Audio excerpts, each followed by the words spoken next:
Getting a personality is like getting into Area 51 if the security guard was Helen Keller.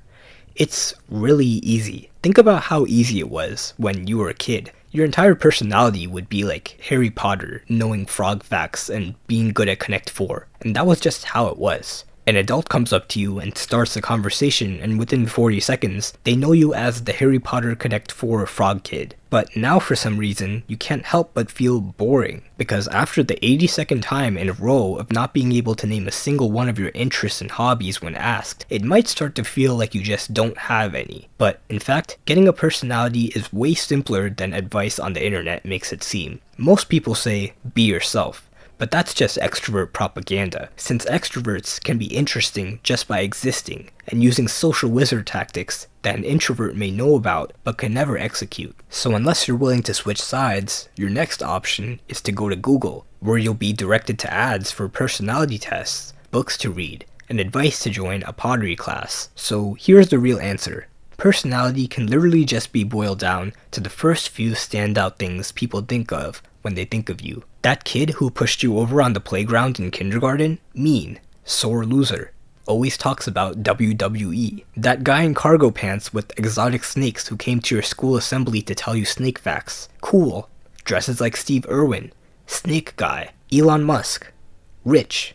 Eccentric. That's it. Adele. British. Good at singing. And probably really friendly. You'll notice that the more clear, memorable traits you can associate with someone, the more personality they'll seem to have. Now, what does that mean for you? It means that no matter how many cool trips you go on to other countries, or how many books you read, or how many pottery classes you take, none of these things by themselves will give you a personality. At least, not in the way you care about. What you care about is seeming interesting to people, having stuff to talk about, and having people remember things about you. And there's one easy way to do this. It's called the spike method. This is actually a trick used in college admissions to help regular students get into Ivy Leagues without needing to donate a building. So let's say you like cleaning.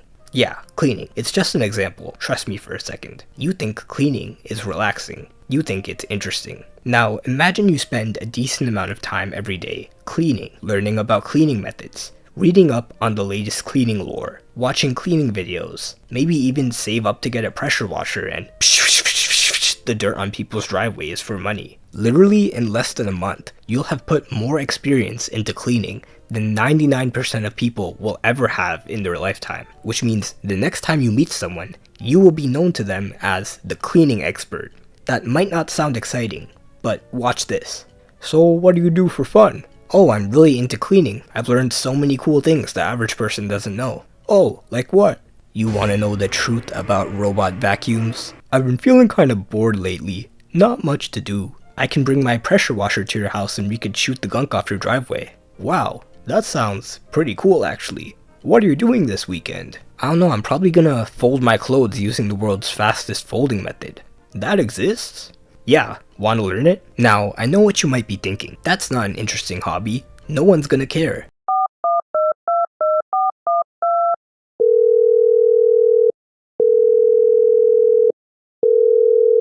So just replace cleaning with whatever you find interesting and run with that. Don't worry about being boring, because whatever you become the expert in, you don't have to talk about that thing all the time. That thing just gets your foot in the door. So instead of just having to introduce yourself the same boring way as everyone else, you can get people to actually stop and listen to you. And then you could have normal conversations about how the subscribe button looks really enticing sometimes. So again, step 1, find something that interests you, no matter how weird it is. Step 2, gain experience in it until you know slightly more about it than most people do. Step 3, when introducing yourself to people, talk about this thing. Step 4, there's no step 4. It's that easy. Fun fact, college admissions officers are literally paid to identify applicants who have cool personalities. When they discover that you're better than 99% of people at something obscure, like cleaning, they call it, well, a spike, because it sticks out. Which is why the college essays with the highest success rate are always about some super niche thing like competitive knitting or the medical applications of Tetris.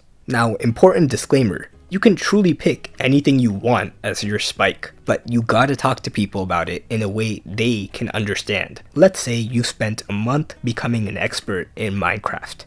That's valid. but no one will care if you go straight into talking about how you beat the game without touching the ground. It's impressive, but the majority of people don't know how Minecraft works, and that there was ever a way to beat the game in the first place. I know, right? Like, it's 2024. How do you not know? Instead, explain what Minecraft is, how you got into it, how you beat it, and then explain how you did it without touching the ground. Despite what you might think, people will actually be patient to listen to any topic as long as they can understand it. The second you start using big words and niche terms to sound smart, that's actually when people stop listening. Which is why when Bill Nye explains volcanoes to you, it's interesting. But when someone with a PhD in volcano science explains them, you start wondering halfway through if they're even a real person. So yeah, hopefully that was easy to understand. I'll be taking donations in the form of subscribes to fund the next video,